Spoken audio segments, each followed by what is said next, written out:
நித்யானந்தாவின் நிலை கேள்விக்குறியான நிலையில் அவரது தியான பீடத்திற்கு சொந்தமான சொத்துக்களை சிலர் அபகரிக்க முயல்வதாக இந்து துறவி பக்தர்கள் அமைப்பு பரபரப்பு குற்றச்சாட்டு தெரிவித்துள்ளது.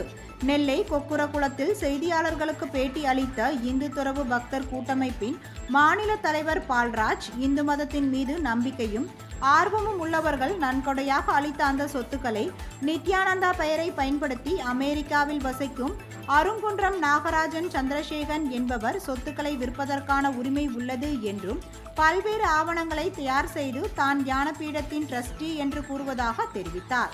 தமிழ்நாட்டில் அருங்குன்றம் நாகராஜன் சந்திரசேகரனுக்கு ஆதரவாக சொத்துக்களை அபகரிக்க கிறிஸ்துவ மிஷனரி ஆட்கள் தீவிரமாக செயல்படுவதை வன்மையாக கண்டிப்பதாக கூறினார்.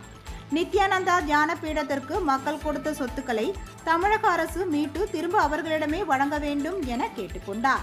நித்யானந்தா உயிரோடு இருக்கிறாரா இல்லையா என்பதே கேள்விக்குறியாக உள்ளதால் உடனடியாக சொத்துக்களை மீட்டு சம்பந்தப்பட்டவர்களிடம் ஒப்படைக்க வேண்டும் என வலியுறுத்தினார். நித்யானந்தாவினுடைய தியான பீடம் இந்து சேரிட்டிக்கான அமைப்பு அல்ல அப்படிங்கிறது தான் என்னுடைய அதாவது நித்யானந்தா தரப்பு பார்த்தீங்கன்னா உங்களுக்கு எல்லாத்துக்குமே தெரிஞ்சிருக்கும். நித்யானந்தா இப்போ கடந்த வருடங்களாக நித்யானந்தாவை பற்றி நிறைய விஷயங்கள் வந்து கொண்டு போயிட்டு இருக்கு. நித்யானந்தாவுக்கு இந்து தரப்பில் அவருடைய ஆன்மீக அன்பர்கள் அவருடைய அந்த ஆன்மீக காரியத்திற்காக தமிழ்நாட்டில் 26 மாவட்டங்களில் இந்து ஆதரவாளர்கள் நித்யானந்தா தியான பீடத்திற்காக பல சொத்துக்களை கட்டடங்களாகவும் நிலங்களாகவும் தானமாக வழங்கியுள்ளனர்.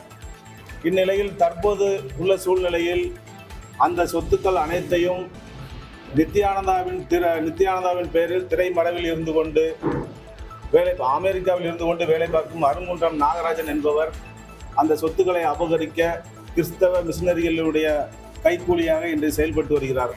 அது சம்பந்தமாக தான் இன்றைய தலைப்பு அதுதான்.